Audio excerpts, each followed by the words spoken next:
18 सितंबर 2016।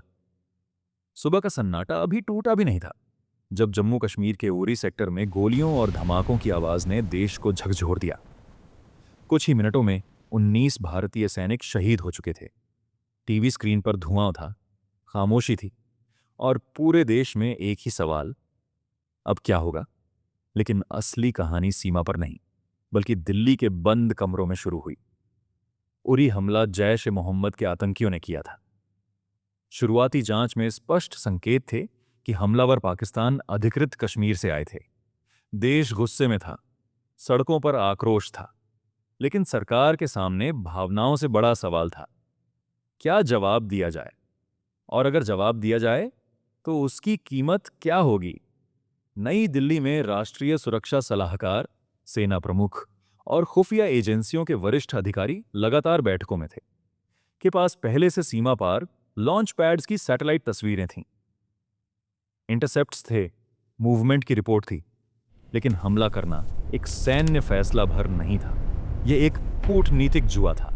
पाकिस्तान एक परमाणु हथियार संपन्न देश है। 1998 के परमाणु परीक्षणों के बाद दक्षिण एशिया का हर सैन्य कदम वैश्विक चिंता का विषय बन चुका था। 1999 का कारगिल युद्ध भी दुनिया की निगाहों के सामने हुआ था।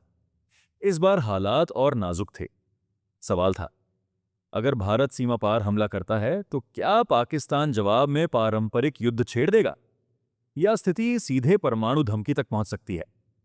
सेना के डीजीएमओ और विशेष बलों के कमांडरों ने नक्शे पर बिंदु चिन्हित किए।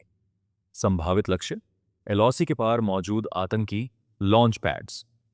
योजना स्पष्ट थी, तेज, सटीक, सीमित कार्रवाई और तुरंत वापसी।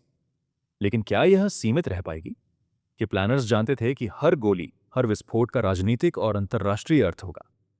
अमेरिका, रूस, चीन, सबकी नजर दक्षिण एशिया पर रहती है।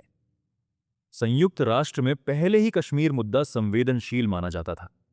अगर हमला बड़ा दिखा तो क्या अंतर्राष्ट्रीय दबाव भारत को रोक देगा? क्या वैश्विक शक्तियां संयम की अपील करेंगी और भारत की रणनीतिक बढ़त कमजोर पड़ जाएगी? रॉ के विश्लेषकों ने संभावित प्रतिक्रियाओं का चार्ट बनाया।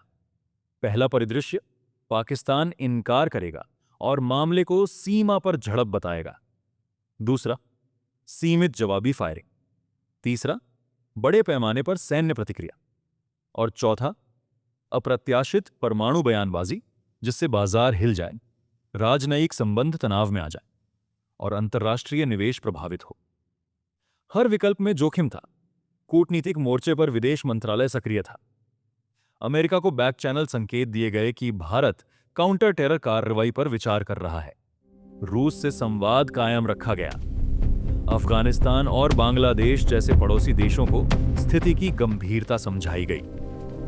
उद्देश्य साफ था, अगर कदम उठे तो दुनिया उसे आत्मरक्षा के रूप में देखे, आक्रामकता के रूप में नहीं। लेकिन एक और डर था, अगर ऑपरेशन असफल हुआ तो? अगर कमांडो पकड़े गए, अगर हताहत बढ़ गए, अगर पाकिस्तान ने सबूत पेश कर भारत को अंतर्राष्ट्रीय मंच पर घेर लिया, तब यह केवल सैन्य नहीं बल्कि राजनीतिक संकट बन जाता। रात गहराती जा रही थी। नियंत्रण रेखा के पास विशेष बलों की टुकड़ियां तैयार थीं। ड्रोन और निगरानी उपकरण सक्रिय थे। मौसम का आकलन किया गया। चांदनी कितनी है, दृश्यता कितनी होगी, हर छोटी चीज मायने रखती थी। दिल्ली में अंतिम बैठक हुई। सवाल वही, क्या यह जोखिम लेना चाहिए? क्योंकि एक ओर शहीदों का खून था और दूसरी ओर परमाणु हथियारों की छाया। 29 सितंबर 2016 की सुबह भारत ने घोषणा की कि उसने एलओसी के पार सर्जिकल स्ट्राइक की है, जिसमें आतंकी लॉन्च पैड्स को निशाना बनाया गया। बयान सधा हुआ था। शब्द सावधानी से चुने गए थे। Pre-emptive, counter terror, non civilian targets. यह केवल सैन्य सफलता की कहानी नहीं थी, यह उस गणना की कहानी थी जिसमें हर कदम तौला गया। कितनी दूरी पार करनी है, कितनी देर रुकना है और कितना कहना है। पाकिस्तान ने पहले इनकार किया। अंतर्राष्ट्रीय समुदाय ने संयम की अपील की, लेकिन पूर्ण युद्ध नहीं हुआ। सीमित गोलाबारी हुई, तनाव बढ़ा, पर स्थिति नियंत्रण में रही। आज भी सवाल उठता है, क्या यह संतुलन भाग्य था या बारीक रणनीतिक योजना? उरी के बाद लिया गया वह निर्णय केवल सीमा पार की कार्रवाई नहीं था, वह संदेश था कि आतंकवाद की कीमत होगी, लेकिन साथ ही यह भी कि परमाणु युग में हर निर्णय तलवार की धार पर चलता है, क्योंकि कभी कभी युद्ध जीतने से ज्यादा मुश्किल होता है युद्ध को सीमित रखना। और 2016 की उस रात भारत ने केवल सीमा पार नहीं की थी, उसने जोखिम, कूटनीति और साहस की एक अदृश्य रेखा भी पार की थी। अगर आपको ये वीडियो पसंद आया हो तो लाइक करें, शेयर करें, कमेंट करें और चैनल को सब्सक्राइब करना ना भूलें। और हमेशा याद रखो, जय हिंद, जय भारत।